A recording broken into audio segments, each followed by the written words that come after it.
ನಮಸ್ಕಾರ. ಓಂ ಟಿವಿಯ ಸಮಸ್ತ ವೀಕ್ಷಕ ಬಂಧುಗಳಿಗೆ ನಿಮ್ಮ ಆತ್ಮೀಯ ಮಿತ್ರ ಕಮಲಾಕರ್ ಭಟ್ ಮಾಡುವಂತಹ ನಮಸ್ಕಾರಗಳು. ಕರ್ನಾಟಕದ ರಾಜಕೀಯದ ಕಾವು ದಿನ ದಿನ ಹೆಚ್ಚುತ್ತಾ ಇದೆ. ಯಾರಿಗೆ ಸೀಟು ಲಭ್ಯ ಆಗಬಹುದು ಅಂತಕ್ಕಂಥವರು ಸೀಟಿನಿಂದ ವಂಚಿತರಾಗ್ತಾ ಇದ್ದಾರೆ. ಅರ್ಥವಾಯಿತು ಅಂತ ಅನ್ಕೋತೀನಿ. ಲೋಕಸಭೆಯ ಚುನಾವಣೆಯ ಕುರಿತಾದಂತಹ ಮಾಹಿತಿ. ಹಾಗಿದ್ದರೆ ಮೈಸೂರು ಮತ್ತು ಕೊಡಗಿನ ಸಂಸದರಾಗಿದ್ದಂತಹ ಶ್ರೀಯುತ ಪ್ರತಾಪ್ ಸಿಂಹ ಅವರಿಗೆ ಈ ಬಾರಿ ಲೋಕಸಭೆಯ 2024ರ ಟಿಕೆಟ್ ಕೈತಪ್ಪಿದೆ.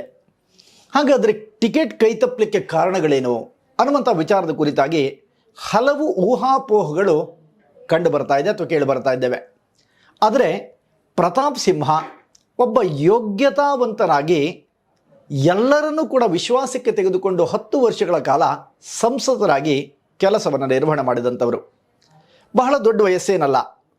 ಹಾಗಂದ ಮಾತ್ರಕ್ಕೆ ಈ ಸಾರಿ ಪ್ರತಾಪ್ ಸಿಂಹ ಅವರಿಗೆ ಸೀಟ್ ಸಿಕ್ಕಿಲ್ಲ ಅಂದ ಮಾತ್ರಕ್ಕೆ ಅವರ ರಾಜಕೀಯ ಭವಿಷ್ಯ ಮುಗದೇ ಹೋಯಿತು ಅಂದುಕೊಂಡವರು ಭ್ರಮಾಲೋಕದಿದ್ದೀರಿ ಅಂತಕ್ಕಂಥ ವಿಚಾರವನ್ನು ಗಮನಿಸಬೇಕಾಗತ್ತೆ. ಪ್ರತಾಪ್ ಸಿಂಹ ಯಾವತ್ತೂ ಕೂಡ ಅಷ್ಟೇ ಕಮಲ ಅರಳುವಂಥದ್ದು ಕೆಸರಿನಲ್ಲಿಯೇ. ಮೊದಲೇನು ಬಹಳ ದೊಡ್ಡ ಮಟ್ಟದ ವ್ಯವಸ್ಥೆಗಳಿಂದ ಪ್ರತಾಪ್ ಸಿಂಹ ಬಂದವರೇನಲ್ಲ. ಆದರೆ ಬರ್ತಾ ಬರ್ತಾ ಬರ್ತಾ ಬರ್ತಾ ಅವರ ಮಾತುಗಳು ಮತ್ತು ಕೃತಿಗಳಿಂದಾಗಿ ಜನಮಾನಸದಲ್ಲಿ ಉಳಿಯುವಂತಹ ವ್ಯವಸ್ಥೆಗಳನ್ನು ಮಾಡಿದರು. ಮೋದಿಯವರ ಗಮನಕ್ಕೂ ಕೂಡ ಅವರ ಪುಸ್ತಕಗಳು ಬಂದ ನಂತರದಲ್ಲಿಯೇ ಈ ರಾಜ್ಯದ ಪ್ರತಿನಿಧಿಸುವಂತಹ ಕೊಡಗು ಮತ್ತು ಮೈಸೂರಿನ ಒಂದು ಕ್ಷೇತ್ರದ ವಿಶೇಷವಾಗಿರ್ತಕ್ಕಂಥ ಪ್ರಾತಿನಿಧ್ಯವನ್ನು ವಹಿಸಿ ಸಂಸದರಾದರು.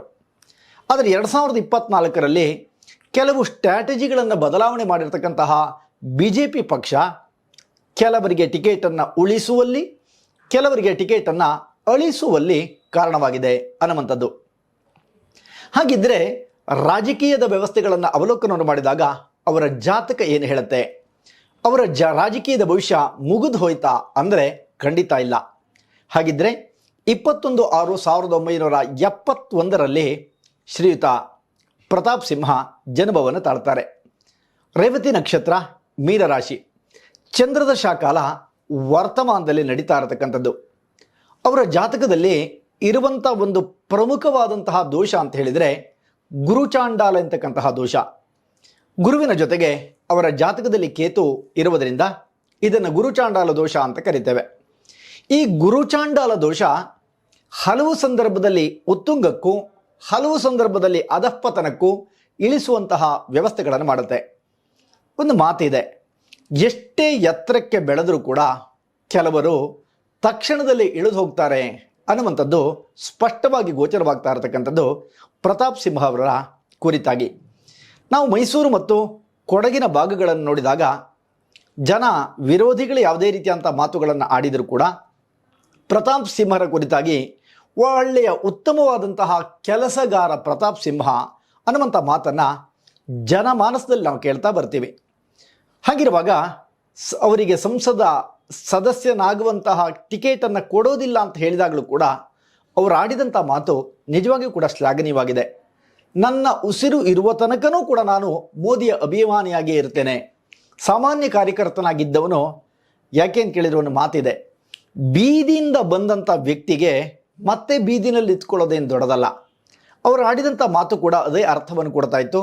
ಸಾಮಾನ್ಯ ಕಾರ್ಯಕರ್ತನಾಗಿದ್ದಂತಹ ನನ್ನನ್ನು ಸಂಸದನಾಗಿ ಸಂಸತ್ ಭವನವನ್ನು ಪ್ರವೇಶ ಮಾಡತಕ್ಕಂಥ ಅವಕಾಶವನ್ನು BJP ಕೊಟ್ಟಿದ್ದರಿಂದ ಯಾವತ್ತೂ ಕೂಡ ನಾನು ಚಿರಋಣಿಯಾಗಿರ್ತೇನೆ ಅಂತಕ್ಕಂಥ ಮಾತನ್ನು ಆಡಿದವರು ಪ್ರತಾಪ್ ಸಿಂಹ.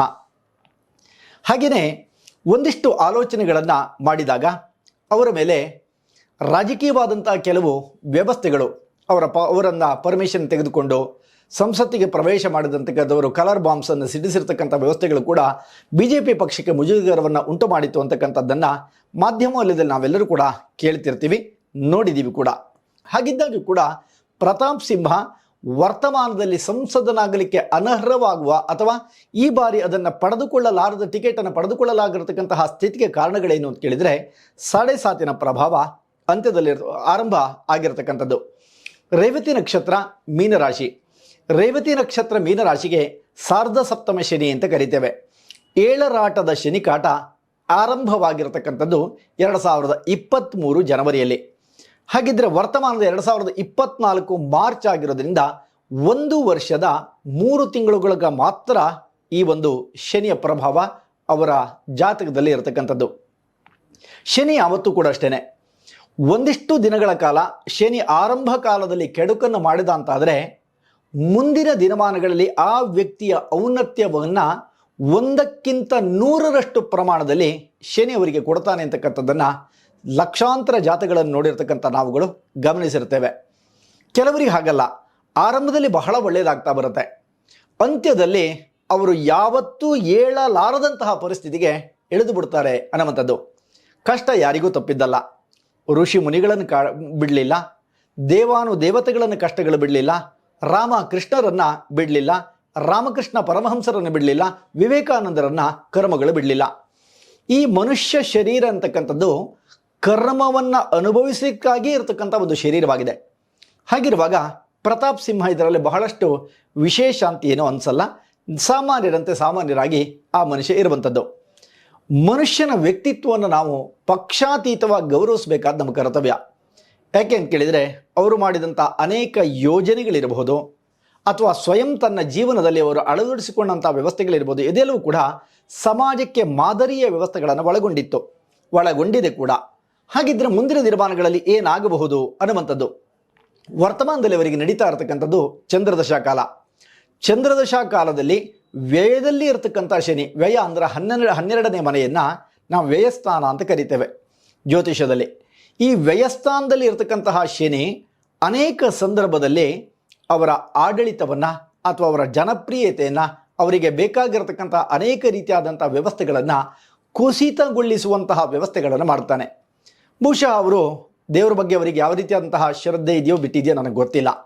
ಆಗಾಗ ದೇವಿಯನ್ನು ನಾನು ನಂಬ್ತೇನೆ ಅಂತಕ್ಕಂಥ ಮಾತನ್ನು ಕೂಡ ನಾವು ಕೇಳಿದ್ದೇವೆ. ಹಾಗಿರುವಾಗ ಸಾರ್ಧ ಸಪ್ತಮ ಶನಿಯ ಪ್ರಭಾವಕ್ಕೆ ಒಳಗಾದಂತಹ ಸಂದರ್ಭದಲ್ಲಿಯೇ ಶನಿ ಪ್ರಾರ್ಥನಾದಿಗಳನ್ನು, ಶನಿ ಸಂಬಂಧಿತವಾದಂತಹ ವಿಚಾರಗಳೆಲ್ಲ ಭಗವಂತರನ್ನು ತೃಪ್ತಿಪಡಿಸ್ತಕ್ಕಂಥ ವ್ಯವಸ್ಥೆಗಳನ್ನು ಮಾಡಿದ್ದಿದ್ರೆ ವರ್ತಮಾನದಲ್ಲಿ ಅವರಿಗೆ ಟಿಕೆಟ್ ಕೈ ತಪ್ಪುವಂತಹ ಸಾಧ್ಯತೆಗಳು ಬಹಳ ಕಮ್ಮಿ ಇತ್ತೇನೋ ಅಂತಲೂ ಕೂಡ ಅನಿಸುತ್ತೆ. ಕಾಲವನ್ನು ತಳ್ಳಲಿಕ್ಕೆ ಯಾವ ಜ್ಯೋತಿಷಿಯಿಂದಲೂ ಕೂಡ ಸಾಧ್ಯ ಆಗೋಲ್ಲ.